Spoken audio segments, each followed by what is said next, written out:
Baik, Assalamualaikum warahmatullahi wabarakatuh. Selamat siang. Salam sejahtera bagi kita semua. Mohon maaf atas kendala teknis yang telah terjadi tadi. Mudah-mudahan tidak mengurangi semangat kita untuk belajar di mata kuliah Biologi Umum di kelas PSIK 2021, kelas A. Hari ini kita akan diskusi terkait dengan peran dari biologi terhadap perkembangan ilmu pengetahuan dan teknologi. Jadi kita akan sedikit berdiskusi terkait itu, bagaimana biologi itu bisa sebagai ilmu pengetahuan, dan dia juga perannya dalam perkembangan teknologi di saat ini. Baik, kita mulai dari tujuan atau kompetensi yang diharapkan dari mata kuliah ini atau dari materi hari ini. Jadi mahasiswa itu diharapkan mampu memiliki kemampuan kritis mengenai biologi dan fenomena yang terjadi. Fenomena terjadi ini dalam kehidupan sehari-hari. Yang kedua itu adalah memiliki kesadaran atau perilaku selaras dengan kehidupan ilmiah. Jadi ada metodologi saintifik yang nantinya itu merupakan sebuah metode yang nanti hasil akhirnya itu bisa dipertanggungjawabkan secara ilmiah. Dan yang ketiga, memiliki keterampilan memecahkan masalah melalui langkah-langkah. Berarti nanti ada metode ilmiah yang bisa dilakukan ketika kita mendapati sebuah fenomena. Nah, kita mulai dari pendahuluan. Jadi kita mulai dari proses revolusi industri, karena kaitan revolusi industri ini sangat erat kaitannya dengan perkembangan teknologi. Mulai dari revolusi industri 1 sampai yang terakhir revolusi industri keempat yang sedang kita jalani saat ini. Mulai dari tenaga padat karya sampai perkembangan big data, IoT, dan cloud. Jadi kan sekarang Internet of Things, kita bisa melakukan apapun tanpa harus kita yang bergerak dengan hanya mengucapkan suara, misalnya dengan Google Home, misalnya muncullah smart home. Kalau mau menghidupkan lampu, misalnya, oke Google, hidupkan lampu di ruang kerja, misalnya. Itu kan yang terjadi saat ini. Baik, kemudian ada tahap-tahap revolusi industri. Kurang lebih ini tahunnya 2000 sekarang itu revolusi industri keempat, tandai dengan otomatisasi, wireless, big data, dan seterusnya. Kalau orang-orang komputer harusnya lebih paham ya ini ya. Baik, ini bagaimana posisi makhluk sosial itu berinteraksi dalam revolusi industri keempat. Sekarang itu interaksi belajar mengajar pun terjadi seperti yang kita lakukan saat ini. Tidak harus bertemu secara fisik, tapi bisa bertatap muka melalui berbagai aplikasi tentunya. Tapi walaupun begitu, banyak kendala yang masih dihadapi, terutama kemampuan dari sarana dan prasarana dan sebagainya. Itu perkembangan teknologi dari masa ke masa. Jadi kalau sekarang tidak punya media sosial, itu mungkin anti dari salah satu pendukung anti dari revolusi industri. Karena kita berinteraksi dengan paling cepat dengan media sosial. Nah, bagaimana peran biologi dan pengaruhnya dalam kehidupan manusia? Biologi itu artinya adalah bio itu makhluk hidup, logi itu ilmu. Jadi ilmu yang mempelajari tentang makhluk hidup. Makhluk hidup itu bisa, yang punya peran paling besar adalah manusia. Tapi yang dibahas dalam biologi itu tidak hanya manusia objeknya, ada manusia, hewan, tumbuhan, dan makhluk lain, makhluk-makhluk yang tidak kelihatan secara kasat mata, yaitu golongan mikroorganisme, bakteri, dan sebagainya. Kalau jamur kan bisa dilihat ya, Apalagi yang jamuran bisa dirasakan, kira-kira begitu ya. Nah, karena objek terbesarnya adalah manusia, maka manusia sebagai puncak piramida tingkat konsumen. Jadi manusia ini belum bisa menghasilkan makanan sendiri, tapi bisa mengolah makanan sendiri. Apa bedanya? Apa artinya? Kalau ada makhluk hidup yang bisa menghasilkan makanan sendiri, itu bukan konsumen namanya, tapi produsen. Dia menghasilkan. Contohnya itu adalah tanaman, tumbuhan. Jadi tumbuhan dan tanaman itu adalah satu makhluk hidup yang berposisi sebagai produsen. Bisa menghasilkan makanan sendiri dengan berbagai proses. Yang paling jelas adalah fotosintesis. Nah, bagaimana teknologi dalam perkembangan pertanian misalnya, dalam menghasilkan dalam menghasilkan berbagai buah, biji, sayuran, sekarang pun sudah mengarah kepada IoT, Internet of Things. Misalnya kalau kalian pernah atau melihat informasi, misalnya ada pertanian pintar ya istilahnya. Jadi kalau jam berapa tanaman itu disiram, dia sudah berlaku secara otomatis. Misalnya cuaca terlalu panas, maka akan ada perintah untuk menyemburkan ya atau memberi uap air supaya tanaman tidak kekeringan. Itu contoh dari perkembangan teknologi dalam pertanian misalnya. Nah, manusia ini bukan pada posisi itu. Jadi manusia ini sebagai pengelola, pengawas, pelestari tentunya. Kitalah yang menentukan arah perkembangan atau kita yang memodifikasi sesuatu berdasarkan perkembangan teknologi yang saat ini. Kita yang mengelola. Selain kita mengelola, kita juga dikategori sebagai pengeksploitasi. Maka supaya seimbang, maka harus perlu kata pelestari bagi manusia. Nah, kemudian, mengapa kalian belajar biologi? Erat kaitannya dengan apa yang kita alami, apa yang kita rasakan, dan apa yang akan kita lakukan. Objek terbesar dari biologi itu adalah manusia. Jadi, kenapa mahasiswa harus belajar biologi, mahasiswa apapun itu? Karena kita berinteraksi dalam kaitan kaidah biologi. Kita hidup tidak terlepas dari oksigen misalnya. Berarti kalau kita tidak mempelajari biologi, kita akan tidak pernah tahu kenapa kita harus menghirup oksigen. Kenapa enggak nitrogen misalnya? Kenapa enggak CO2, asap knalpot misalnya? Kenapa enggak itu yang kita hirup? Kenapa harus oksigen? Kenapa sekarang itu orang berlomba-lomba mencari tabung oksigen dalam kondisi seperti ini? Sehingga naik harga tabung oksigen, kemudian oksigennya juga mengalami peningkatan harga. Nah, itulah yang kita perlu tahu kenapa kita harus belajar biologi.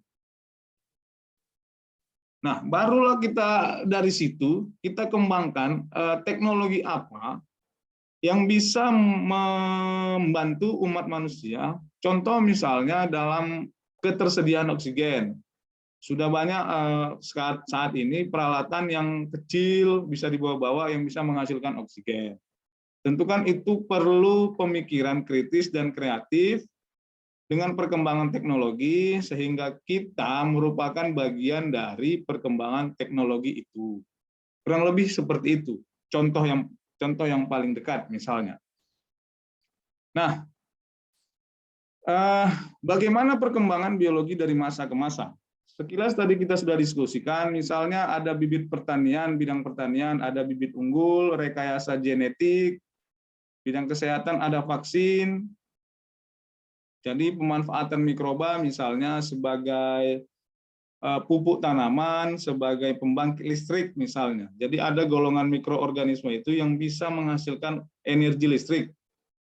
Jadi sudah mulai dikembangkan di berbagai negara, tentu yang negara maju, yang teknologinya lebih baik dari kita, bagaimana memanfaatkan mikroba seperti itu menghasilkan listrik. Tentu listriknya lebih bersih ya, listrik hijau gitu ya. Bidang pangan misalnya kita bisa menghasilkan produk-produk pangan dengan bantuan makhluk lain, atau kita mengurangi tumbuhnya jamur dari sebuah makanan misalnya. Bidang kedokteran juga ada transplantasi jantung, bayi tabung, dan seterusnya, farmasi, obat-obatan, peternakan, dan seterusnya. Nah, berbagai bidang itu, pendekatannya dewasa ini adalah pendekatan teknologi. Teknologi dalam perkembangan biologi. Oke, contoh satu bidang farmasi. Kalau dulu orang mencoba obat-obatan itu dengan istilahnya tikus percobaan gitu ya, atau kelinci percobaan. Dites dulu di tikus, kalau dia bagus baru ditingkatkan komersial. Sekarang tidak lagi seperti itu. Jadi dapat formula obat dilakukan dengan teknik bioinformatika, masuk sebuah ke aplikasi, aplikasi akan membaca, oh ini posisinya bagus atau potensial untuk menjadi obat. Jadi tidak lagi sampai memakai makhluk hidup lain sebagai hewan coba. Tapi tinggal formulasi masuk ke aplikasi, aplikasi akan membaca dan akan mensimulasi kalau dia sakitnya ini, kalau obatnya ini disimulasi. Kalau dia punya potensi, maka akan keluar hasilnya. Kira-kira seperti itu contohnya. Nah, kecuali kalian mau jadi manusia percobaan, misalnya, ya boleh juga kan. Kemarin kan vaksin itu sebelum dilakukan kan dicoba dulu ya di daerah Jawa Barat, dicoba kan dengan beberapa orang sebagai sukarelawan. Nah, siapa saja yang mengembangkan dalam perkembangan biologi ini? Ada Aristoteles, ini tidak asing mungkin bagi kalian nama ini, atau bahkan ada yang sudah pernah jumpa. Ada yang pernah jumpa Aristoteles? Belum ya? Atau pernah mimpi? Ya, saya pastikan belum ya. Kalau ada berarti kalian bagian dari zaman itu gitu, atau kalian reinkarnasi dari zaman itu mungkin ya. Kemudian ada biologi modern, ada ini nama-nama ini silahkan dibaca. Kemudian saat ini biologi terus mengalami perkembangan yang luar biasa, maka muncul berbagai perpaduan ilmu biologi seperti biofarmasi, biologi dengan farmasi, biomedis dengan medis, bionutrisi, bioinformatika, bioentrepreneurship, bioremediasi, dan seterusnya. Nah, kemudian ada orang-orang yang punya peran dalam perkembangan biologi. Ini ada Dorothy Hodgkin, mungkin ini tidak perlu dijelaskan lagi karena sudah saya share di e-learning-nya, silakan dibaca. Kita lewatkan saja. Oke, kita masuk ke kemari, bagaimana biologi itu berkembang. Nah, biologi dapat berkembang dengan adanya pemecahan masalah yang dilakukan secara saintifik, bukan sebuah mitos. Jadi kalau ada orang nggak boleh keluar maghrib-maghrib nanti ke sambet apa gitu, itu harus dibuktikan dulu secara saintifik, baru betul apa tidak. Oke, apa metode ilmiah yang bisa dilakukan? Nah, yang pertama itu adalah mengobservasi masalah. Kedua, merumuskan masalah, menyusun hipotesis, merancang eksperimen, mengumpulkan data dan menganalisis dan menarik kesimpulan. Ada yang 7. Terakhir itu mengkomunikasikan. Nah, intinya adalah masalah. Makanya kalian harus pandai mencari masalah supaya bisa terselesaikan. Kemudian, masalah yang dihadapi manusia merupakan kesenjangan antara harapan dan kenyataan. Jadi, istilah masalah itu, jika harapan tidak sesuai dengan kenyataan, maka timbullah masalah. Kan gitu ya. Harapannya, kalian kuliahnya nggak pakai Zoom hari ini, tapi kenyataannya pakai Zoom. Nah, itu masalah. Kalian harus berpakaian rapi lagi, harus stay depan laptop, ya kan? Kira-kira begitu. Kalau ada harapan, antara harapan dengan kenyataan terjadi kesenjangan yang sangat besar, maka itulah masalah. Di sini misalnya kakao ya, produksi kakao meningkat tapi produksinya menurun atau apa ini, pemasarannya menurun, kira-kira begitu. Nah, kalau sudah muncul masalah, kita observasi kenapa bisa terjadi seperti itu. Itulah observasi. Nah, kita observasi apa yang mungkin menyebabkan hal seperti itu. Jadi observasi itu kurang lebih pengamatan kita terhadap suatu masalah. Nah, dari sekian banyak hasil observasi kita, maka kita rumuskan dalam beberapa bentuk masalah. Biasanya perumusan masalah ini dalam bentuk kata tanya. Jadi misalnya kita ambil masalahnya adalah apa ya yang paling dekat dengan kalian ya? Apa contoh masalah saat ini? Ada yang bisa menyampaikan ya? Coba dulu.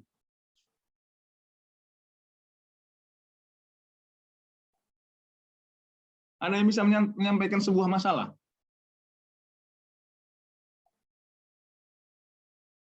Atau gini, masalahnya harga minyak goreng turun tapi minyaknya nggak ada. Nah, kira-kira gitu. Itu kan masalah ya. Nah, baru dirumuskan kenapa minyak goreng langka sementara harganya turun. Itu contoh dari rumusan masalah. Diawali dengan kata tanya. Kenapa bisa harga minyak goreng turun? Kenapa minyak goreng di berbagai supermarket langka? Kenapa orang banyak berburu minyak goreng? Nah, itu kan masalah. Itu rumusan masalah. Nah, rumusan masalah itulah yang akan kita kaji untuk kita selesaikan. Contohnya tadi, kenapa minyak goreng langka? Kemudian kenapa minyak goreng langka, tapi kenapa minyak goreng langka sementara harganya turun? Maka hipotesisnya adalah minyak goreng langka dikarenakan ada penimbunan misalnya. Itu hipotesis. Hipotesis itu dugaan sementara.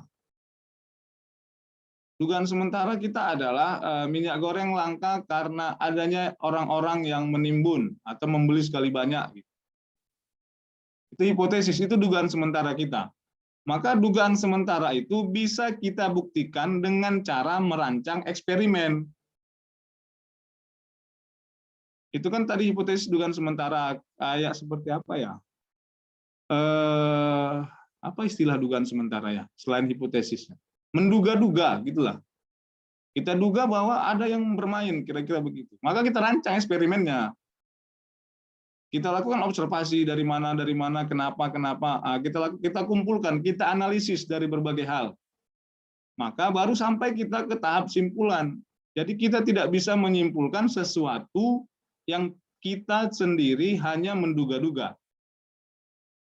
Maka kita rancang sebuah eksperimen yang mungkin bisa kita lakukan untuk menjawab hipotesis yang telah kita buat atau dugaan sementara itu.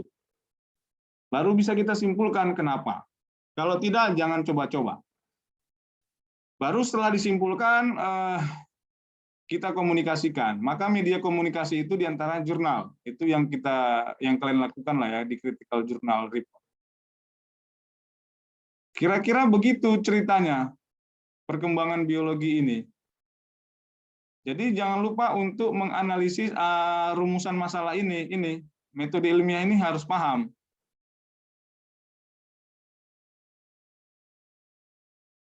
Nah, langkah-langkah ilmiah ini yang harus dilakukan dalam kita mencari sebuah kesimpulan dari suatu masalah.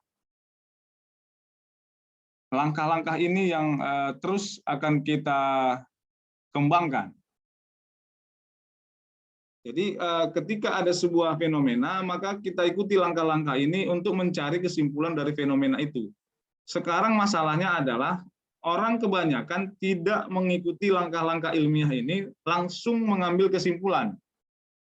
Maka muncul berita-berita hoax dan sebagainya. Kira-kira begitu. Jadi kalau kalian dapat informasi, maka ikuti langkah-langkah ini gitu. Analisis dulu, kumpulkan dulu siapa yang ngasih informasi, baru bisa ngambil kesimpulan, oh ini informasinya valid atau tidak. Kalau tidak seperti itu, maka nanti bisa menjadi sebuah informasi yang salah. Kira-kira begitu. Maka langkah-langkah ini seperti itu. Kalau kalian ke lab misalnya, ke rumah sakit, jadi harus ada hasil laboratorium, maka kesimpulan obat A itu tidak bisa dilakukan tanpa diobservasi dari awal dulu gitu. Biasanya dengan cek darah, kemudian dianalisis darahnya, baru diambil kesimpulan, oh ini sakitnya ini, maka obatnya ini gitu. Kira-kira begitu jalan ceritanya. Jadi kalau kalian pergi berobat, tiba-tiba datang obat, cuman periksa sana sini saja, itu perlu dikaji setelah belajar ini gitu ya. Kira-kira begitu. Oke, jadi ada observasi, merumuskan, menyusun hipotesis, merancang eksperimen. Eksperimen itu kan ada eksperimen ada kualitatif, ada kuantitatif, kemudian ada mengumpulkan data, analisis data, itu biasanya sejalan, baru bisa menarik kesimpulan. Kurang lebih seperti itu langkah-langkah ilmiah. Nah, kemudian ada lagi istilah namanya cabang-cabang biologi. Jadi biologi ini tidak sekarang ini punya berbagai cabang keilmuan tentu. Misal, kalau kita belajar tumbuhan, maka namanya ilmu botani. Berarti biologi yang mempelajari dunia tumbuhan. Kalau biologi yang mempelajari dunia hewan, namanya zoologi. Makanya zoo, kebun binatang itu zoo. Jadi ilmunya adalah zoologi. Jadi ilmu yang mempelajari tentang hewan. Kalau ilmu yang mempelajari tentang anatomi atau struktur dalam dari sebuah makhluk hidup, namanya anatomi. Tapi kalau mempelajari bagian luar, namanya morfologi. Oke, kalau ilmu yang mempelajari tentang jaringan, kan gini, struktur terkecil dari makhluk hidup dalam ilmu biologi itu adalah sel. Sel itu adalah struktur terkecil dari sebuah makhluk hidup. Sel itu ada sel makhluk hidup itu ada satu sel, ada bersel banyak. Kita itu bersel banyak. Kumpulan dari sel namanya jaringan. Kumpulan dari jaringan namanya organ. Kumpulan organ namanya sistem organ, baru masuk organisme. Kita itu organisme. Manusia itu organisme yang di dalamnya itu ada ribuan sel yang tersusun dari berbagai sistem organ. Apa contoh sistem organ? Sistem pencernaan, sistem pernapasan, itu namanya sistem organ. Penyusunnya apa? Organ pernapasan apa penyusunnya? Ada hidung, tenggorokan, paru-paru. Pencernaan gimana? Ada mulut, ada lambung, dan seterusnya. Jadi satu kesatuan itu namanya sistem organ. Jadi kumpulan dari sistem organ itu namanya organisme. Itulah manusia contohnya.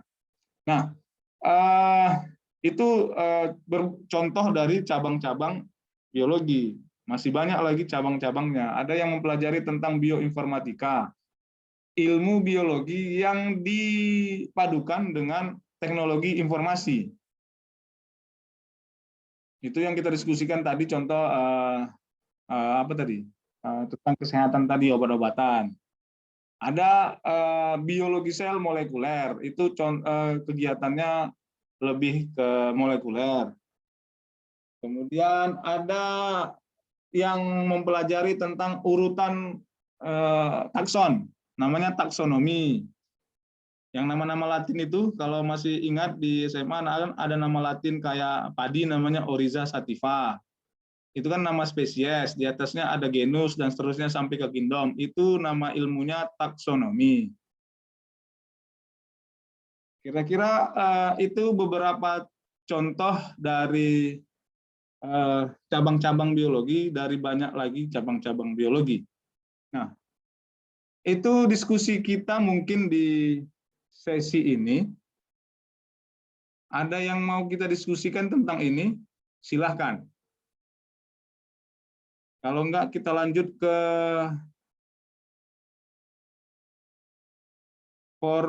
praktikum. Harusnya praktikum jam 1 ya. Iya, Pak. Oke, kita lanjut pengantar praktikum saja. Nanti kalian lakukan bisa. Karena praktikumnya di rumah, kan gitu ya. Nah, praktikum pertama dari mata kuliah ini, walaupun jadwal praktikum itu di minggu keempat dimulai, tapi saya kasih pengantarnya. Mana dia? Ini. Di Sibdanya sudah ada uji zat aditif makanan. Tentang zat aditif makanan, iya, ada uji boraks ya kalau nggak salah ya. Boraks itu sebuah pengawet yang boraks merupakan bagian bahan kimia industri kertas dan seterusnya. Ada efeknya kalau terpakai dan terkonsumsi. Ini pengantarnya. Nah, apa yang mau dilakukan? Kurang lebih seperti ini.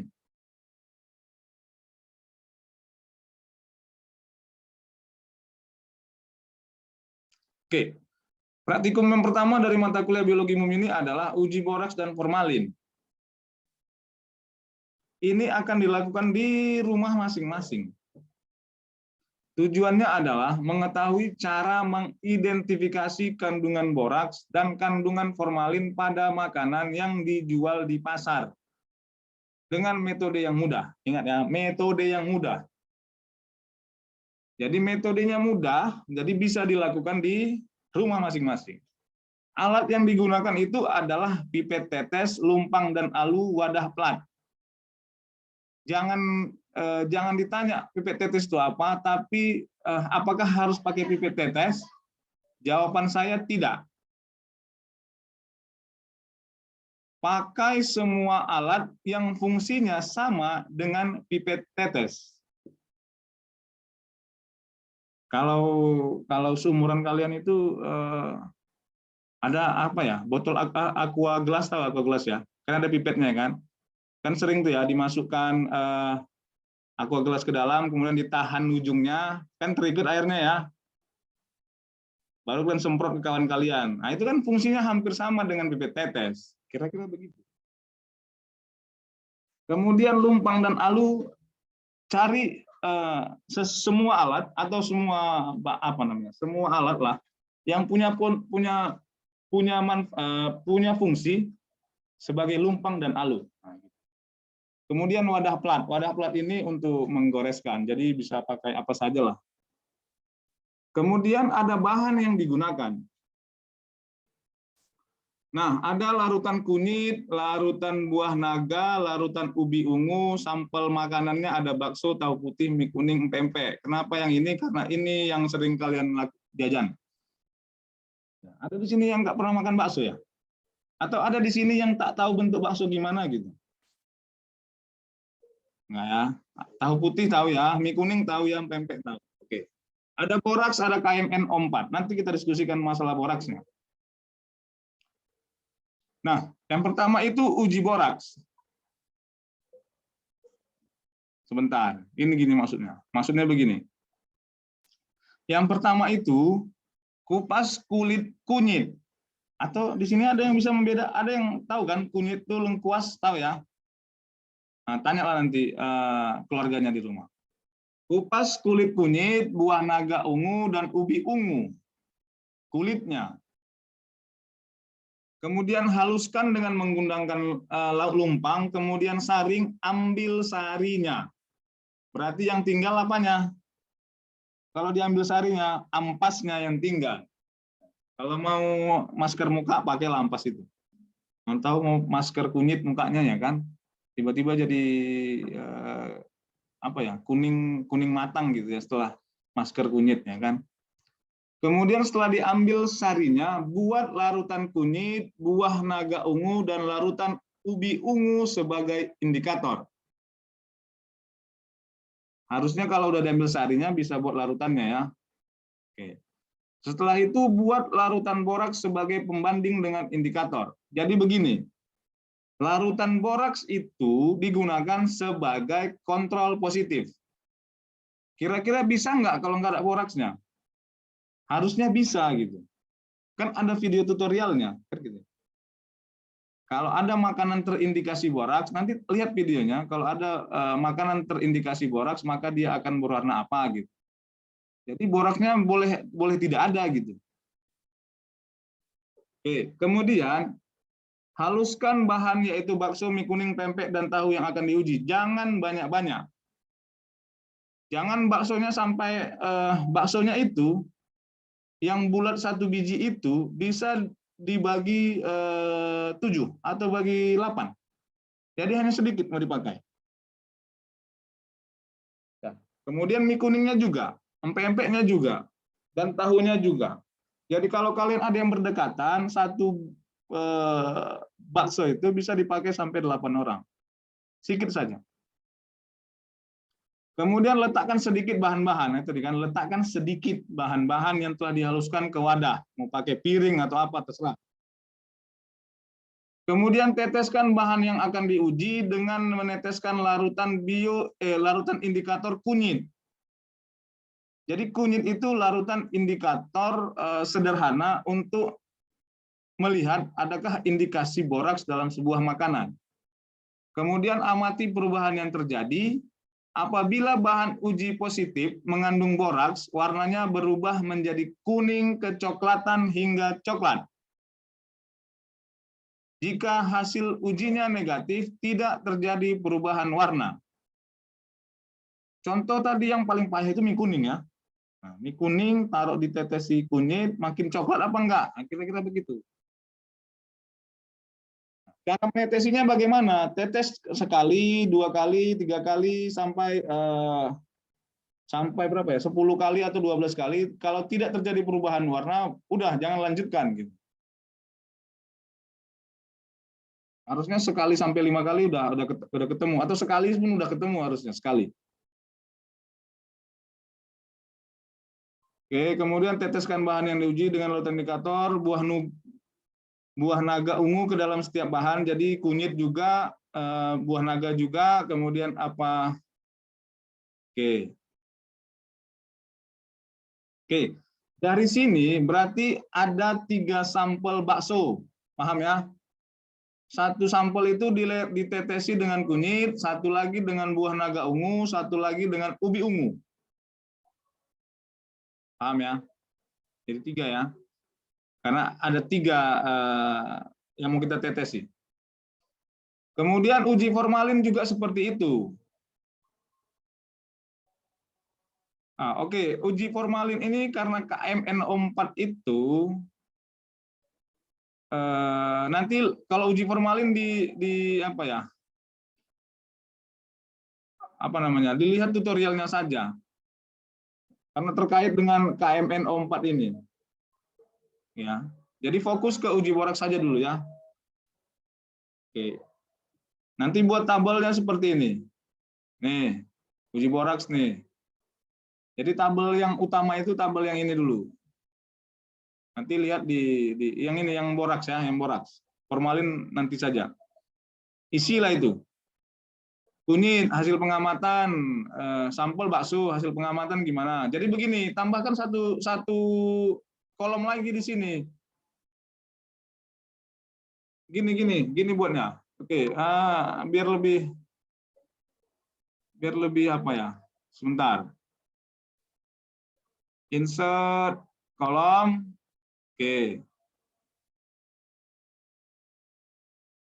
Ini warna awal dari sampel.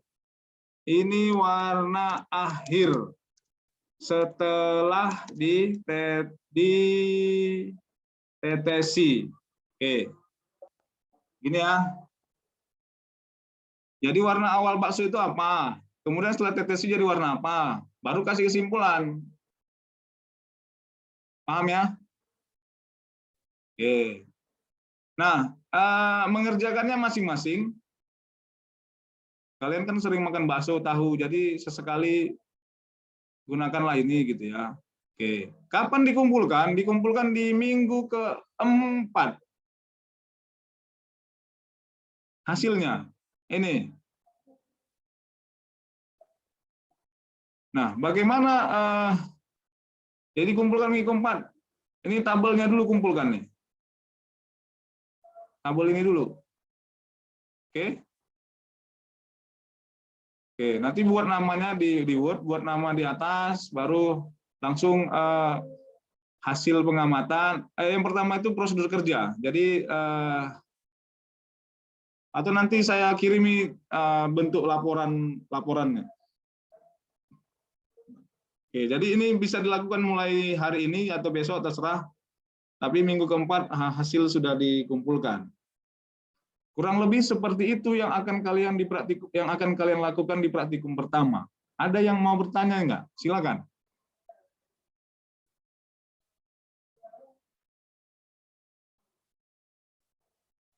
Ayo silakan. Joshua ada mau tanya? Saya Pak Mikael Pak. Ya, silakan. Sampelnya itu Pak semua diuji coba Pak. Ya, semua sampel uji coba. Oh. Pak izin bertanya Pak. Iya, silakan Joshua. Kan di situ ada Bapak buat bahwa warna awal dan warna akhir Pak. Apakah boleh itu di-input saja sebuah foto gitu Pak untuk pembuktian Pak? Karena kalau seperti bakso kan warnanya kadang berbeda-beda gitu Pak. Jadi takutnya kayak salah pengucapan warna begitu Pak. Oke, baik.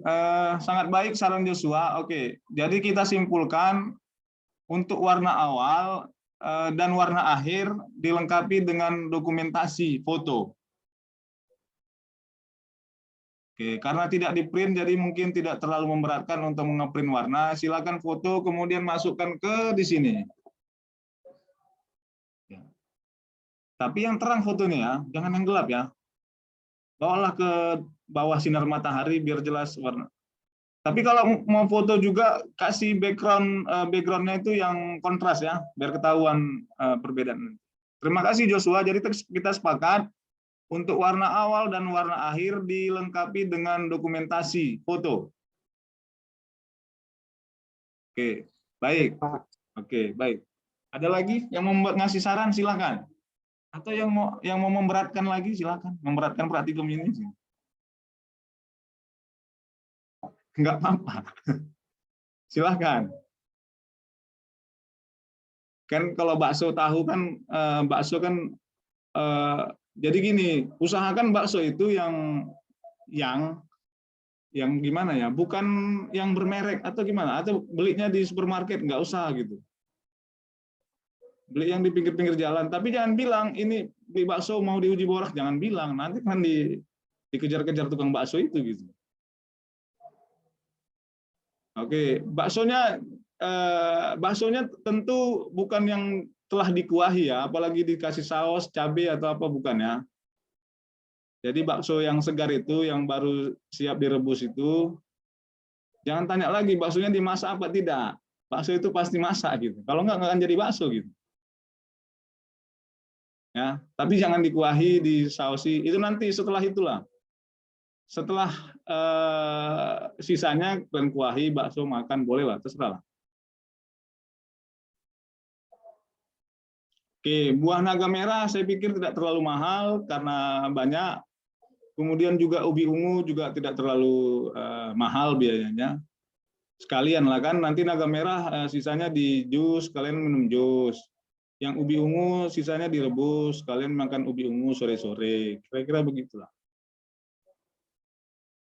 Mie kuning ini mie kuning yang bukan mie Aceh ya. Mie kuning ya, bukan mie Aceh. Mie Aceh itu kan kuning juga gitu. Tapi ini mie kuning. Yang basah biasanya.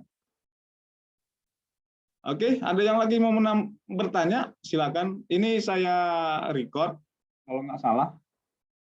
Ya, saya record, nanti saya share ke YouTube. Biasa nanti kalian ulang-ulangi, kalau mau dilihat diulangi, ada yang kurang jelas. Oke, saya ulangi. Apa kaitan praktikum ini dengan materi tadi, metode ilmiah? Kira-kira begini. Kalian menduga makanan itu, kan boraks itu sebagai pengawet. Dugaan sementara adalah, kan gitu. Kenapa makanan basah itu bisa lama awetnya? Kira-kira begitu. Dugaan sementara dia pakai pengawet, kira-kira gitu kan? Apakah makanan tersebut pakai pengawet? Itu rumusan masalahnya. Maka rancang eksperimennya. Eksperimennya seperti ini. Nah, ketika dapat hasil dari situ, hasil yang ini, maka tarik kesimpulan. Nah, kira-kira begitu. Itulah kaitannya. Jadi ketika kalian melakukan ini, sebenarnya kalian sudah menerapkan langkah-langkah metode ilmiah. Ada yang belum masuk.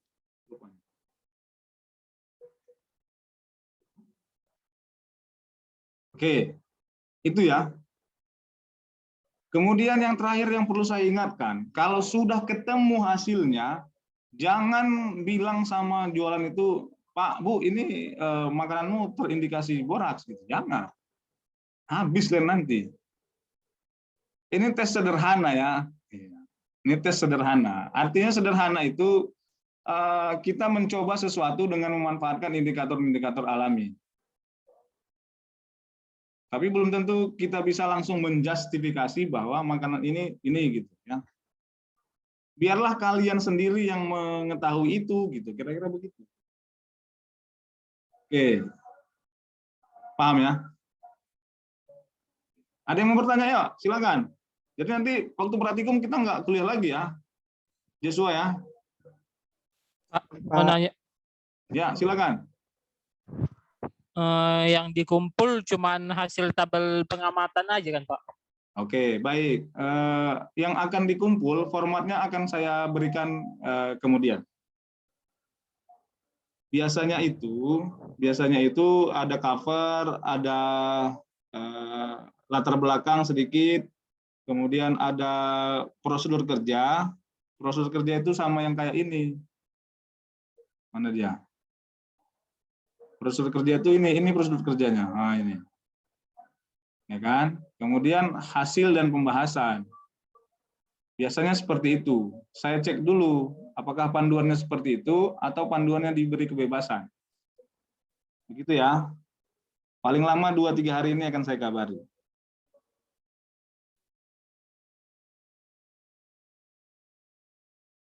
Ada lagi, silakan.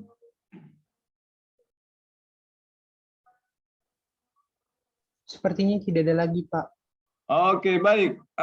Kalau tidak ada lagi, jangan lupa untuk membaca kembali bahan pelajaran kita. Kemudian sebelum melakukan praktikum, mohon dipahami kembali prosedur kerja yang mau dilakukan. Termasuk alat dan bahan itu gunakan seminimal mungkin, karena bahan yang digunakan sederhana. Kira-kira begitu.